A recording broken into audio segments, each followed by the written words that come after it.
පැරකුම් රජුරුවන්ගේ රාජ සභාව.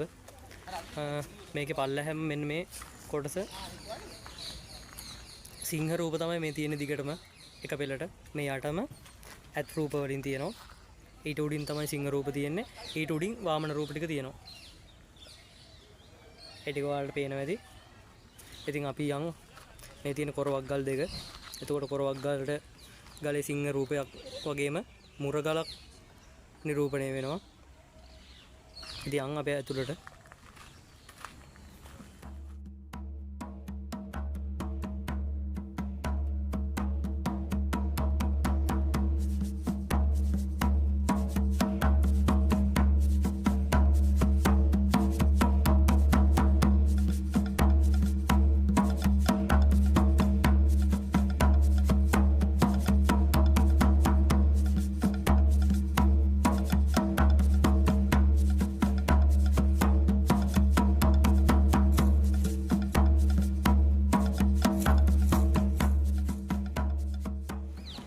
දැන් මම ඉන්නේ පරාක්‍රම බාහු රජුරුවන්ගේ රාජ සභා මණ්ඩපේ. ඉතින් මේ බලන්න මේ ගල් කණු පේලිය එක පෙළට තියෙනවා. කිසිම වෙනස් වීමක් නැතුව. ඒ වගේම මේ ගල් කණු පේලිය ගල් කණු පේලිය 4කින් සමන්විතව තමයි රජමාලිගාව ඇතුලේ රාජ සභා මණ්ඩපය ඇතුලේ නිර්මාණය කරලා තියෙන්නේ. ඉතින් මේකේ ආවට පස්සේ බලා ගන්න පුළුවන් මෙන්න මේ වගේ ගල් වලින් ගල් ආසන වගේ තියෙනවා. ඉතින් ඒ ටික මම වෙනම කියන්න. එතකොට මේ ගල් ආසන වෙන වෙනවම තියෙනවා. ඒ වගේම තමයි රජතුමා අසුන් ගත්ත තැන වෙනවම අපිට බලන්න පුළුවන්. ඒකත් මම ඒ ටිකත් පෙන්වන්න. ඉතින් මේ ගල් කණු දෙකක් අතර පරතරය ඇතුළත එක්කෝ එක ඇමතිවරයෙක්ට එක മന്ത്രിවරයෙක්ට අසුන් ගන්න පුළුවන් විදිහට තමයි මේ රාජ්‍ය සභාව හදලා තියෙන්නේ. ඉතින් රජතුමා හිටපු සිංහාසනයේ තියෙන තැන වෙනවා අපිට බලා ගන්න පුළුවන්. ඉන්න මම ඔයාලට ඒ ටික පෙන්නන්නම් ඉස්සෙල්ලා. මේ බලන්න මේ තියෙන හැම ගල් කණු දෙකක් අතරම මෙන්න මේ වගේ ආසනයක් තියෙනවා ගල් වලින් නිර්මාණය කරපු. මේ බලන්න මෙතනක් තියෙනවා මේ විදිහටම. මෙතනත් ඒ වගේම ගල් ආසනයක් තියෙනවා. අපි තව ඉස්සරහට එද්දී මේ හැම තැනකම ඒ වගේ ගල් කණු දෙකක් අතර ගල් ආසනයක් නිරූපණය වෙනවා. එතකොට මෙන්න මෙතන ඒ ආසනය ගල් කැටයම් තියෙන කළු ගලේ මේ වගේ මේ හංස රූප නිරූපණය වෙනවා. ඉතින් මේ හැම එකකම තියෙනවා එහෙම. මෙන්න මේ හරිය බලන්න. දැන් මේ රජතුමාගේ ආසන සිංහාසනේ තියෙන තැන මේ එක්කෝ පළවෙනි පඩිය වෙන්න ඕනේ මේ තියෙන්නේ. එතකොට මේ තියෙන ගල් කණු හතර දෙපැත්තේ තිබිලා සිංහාසනේ තව උඩට වෙන්න තමයි තියෙන්නේ නැත්තේ.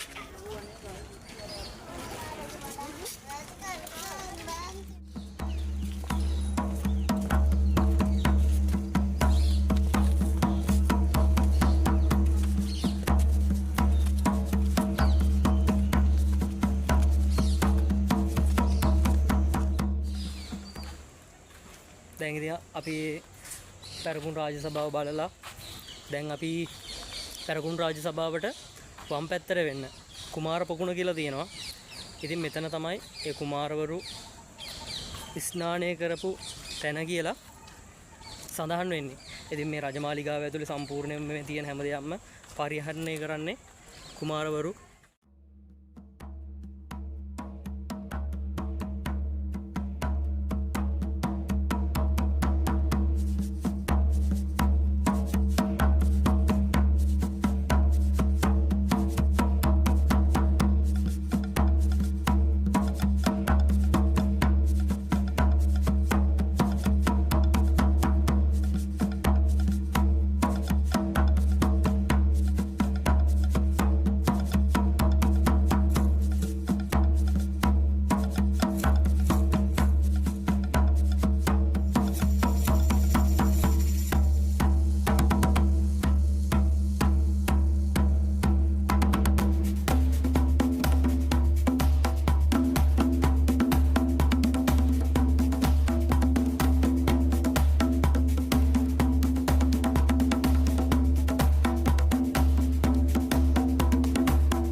පරාක්‍රම බහු රජුරුවන්ගේ රජමාලිගාව ගාව.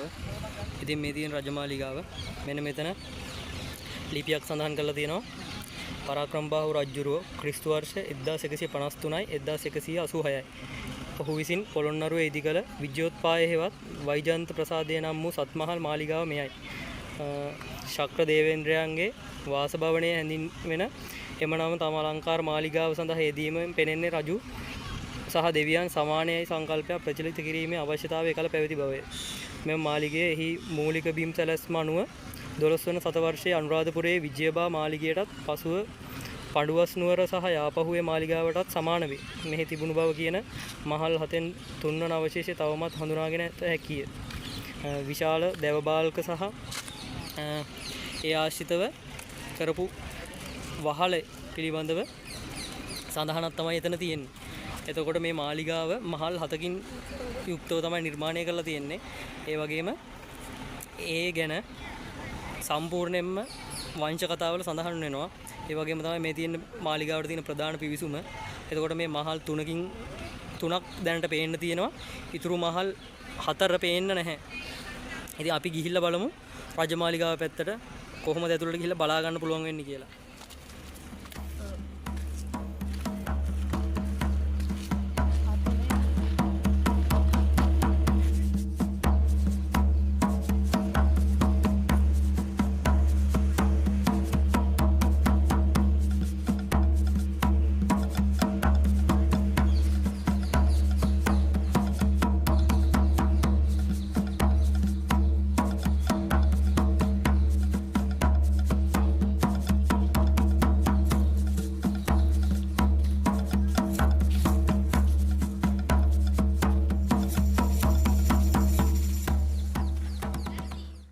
දැන් අපි ඉන්නේ මාලිගාව ඇතුලේ.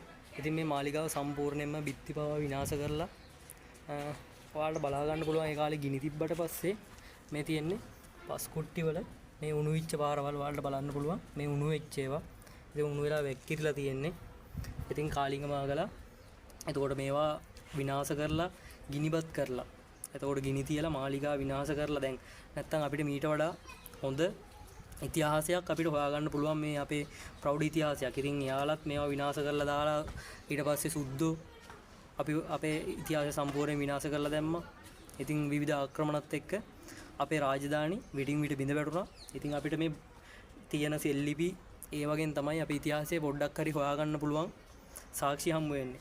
ඉතින් මේ ගිනිබත් කරපු එකට හොඳම සාක්ෂිය තමයි මෙන්න මේ ගල් කුට්ටි වල තියෙන මේ වගේ අපිට නිරූපණය වෙන්නේ. මේ හොඳටම උෂ්ණත්වයට පත් වුණාට පස්සේ මේ ගල් කුට්ටි උණු වෙච්ච පාරවල් තමයි මේ තියෙන්නේ.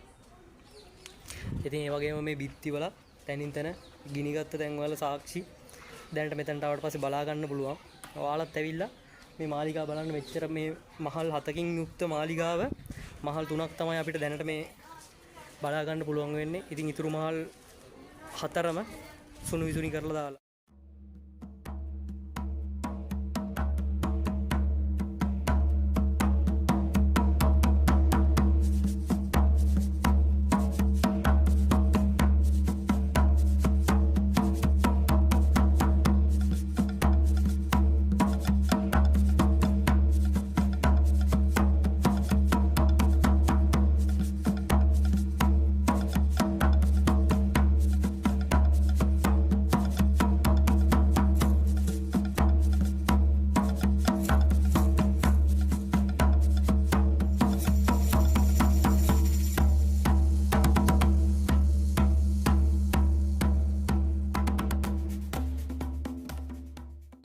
ඉතින් දැන් අපි ඇතුළු නුවර බලලා ඉවරයි. ඇතුළු නුවරට අදාළව තිබ්බේ ප්‍රධාන මාලිගාවයි මේ දැක්කෙන රාජ සභාවයි ඒ වගේම කුමාර පොකුණ ඒ ආශ්‍රිත තව පොඩි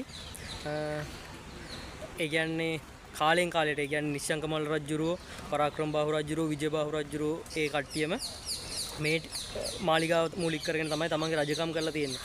ඉතින් ඒ කාලවල වල විවිධ පොඩි ප්‍රතිසංස්කරණයන් කරලා මාලිගාව පොඩි කෑලි එකතු කරලා තියෙනවා. ඉතින් ඒවා මේ ගඩොල් නටබුන් වලින් නිරූපණය වෙනවා. ඉතින් අපිට මෙතන ප්‍රධාන වශයෙන් බලන්න තියෙන්නේ රාජ සභාවයි මාලිගාවයි තමයි. ඉතින් අපි ඊළඟට යන් ගල් විහාරයේ පැත්තට.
ඉතින් පොළොන්නරුවට ආවට පස්සේ ප්‍රධාන වශයෙන් ඔන්න ඔය ටික තමයි බලන්න පුළුවන් වෙන්නේ අපිට.